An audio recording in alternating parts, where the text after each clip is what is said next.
महाराष्ट्राची जीवनवाहिनी लाल परीची चाकं पुन्हा एकदा थांबण्याची शक्यता आहे आणि ते थांबण्याचं कारण असणार आहे की सरकारकडून जे एस टी कर्मचाऱ्यांचं वेतन आहे ते पूर्ण झालेलं नाही आहे. कारण राज्यभरामध्ये जे आहे ते एस टीचे जवळपास 87,000 कर्मचारी आणि या कर्मचाऱ्यांच्या वेतनापोटी एस टी महामंडळाला जो आहे तो महिन्याला जवळपास 450 कोटी रुपयांचा खर्च आहे.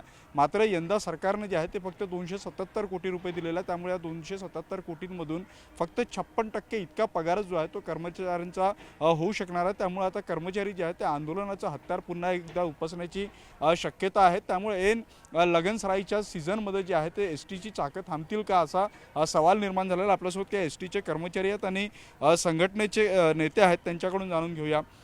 मला सांगा, यावेळी कर्मचाऱ्यांचा पगार हा फक्त 56% होईल अशी माहिती समोर येत आहे. हा कर्मचाऱ्यांवर झालेला अन्याय आहे का आणि आता याच्या विरोधात तुमची काय भूमिका आहे? स्पष्ट सांगतो की 56% हा आकडा आणलाच कुठून. आणि हा जो ठीक आहे, प्रशासनाने 56% दिला, परंतु 2 दिवसाच्या आत जर हा पगार पूर्ण 100% झाला नाही तर एस टी कामगार संघटना त्याच्यात आणि सहकारी संघटना नक्कीच मोठं आंदोलन उभं करेल. आणि शासनाकडे अनेक बाबी अशा एस टी कर्मचाऱ्यांच्या प्रलंबित आहे. 2016 ते 20च्या कराराचे एकतर्फी कराराचे पैसे बाकी आहे. त्याच्यानंतर आता जो करार झाला 20 ते 24चा, त्याच्यातले 2300 कोटी रुपये बाकी आहे, जो 2020 ते 24चे पैसेच दिले नाही अजून. थकीत महागाई भत्ता आहे, थकीत तुमचा घरभाडे भत्ता आहे, अशा अनेक बाबी ह्या प्रलंबित आहे. आणि इतकं तर ते हे म्हणजे हे जखमेवर मीठ चोळण्यासारखं आहे. एक तर तुमचे जुने आज 3.5, 4 ते 5,000 कोटी रुपये एस टी महामंडळाकडे कर्मचाऱ्यांचे बाकी आहे. इतकं असून आता पगारही कमी देत आहे. तर हे म्हणजे जखमेवर मीठ चोळण्यासारखे आहे. हे जर झालं नाही तर एस टी कामगार संघटना नक्कीच मोठं आंदोलन तयार करेल. सर, तुम्ही उद्या काळी फीत लावून आंदोलन करण्याचा इशारा दिलेला, काय सगळा हा इशारा आहे आणि तुम्हाला वाटतं तुमच्या इशाऱ्यानंतर सरकार तुमच्या मागण्यांची दखल? एस टी महामंडळातले सर्व कर्मचारी अधिकारी हे जवळपास पूर्ण महिनाभर शासनाने प्रशासनाने दिलेल्या नियोजित वेळेचं बंधन ठेवून आपली कामगिरी पूर्ण करतात.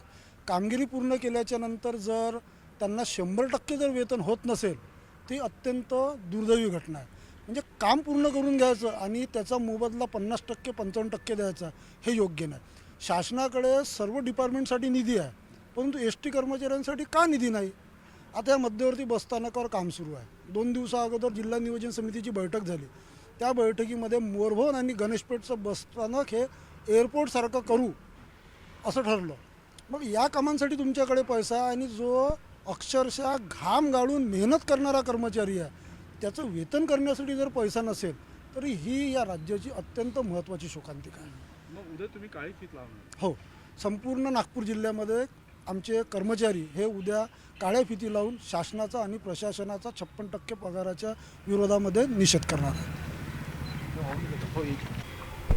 हो, 56% पगारामध्ये तुमचं घर चालवणं तुम्हाला शक्य होणार आहे का? कुठल्या अडचणी? 56% पगारामध्ये तर घर चालणं शक्य नाही. कारण की 30 दिवसाचा महिन्यामध्ये बाकी खर्च आहेत, सर्व आहेत. आज येऊन ठेपलेला आहे परीक्षांचा वेळ, शाळांचा वेळ येऊन ठेपलेला आहे. कोणाला ॲडमिशन करायचं, कोणाला कुठले आहे प्रायव्हेट बँकेचे इन्स्टॉलमेंट्स आहे, त्या पूर्ण तर कटणार, त्या वेळेवरच कटणार. आणि वेळेवर पगार नाही झाला तर त्या कटणार नाही, त्याचे भुर्दंड प्रत्येकाला बसणारच आहे.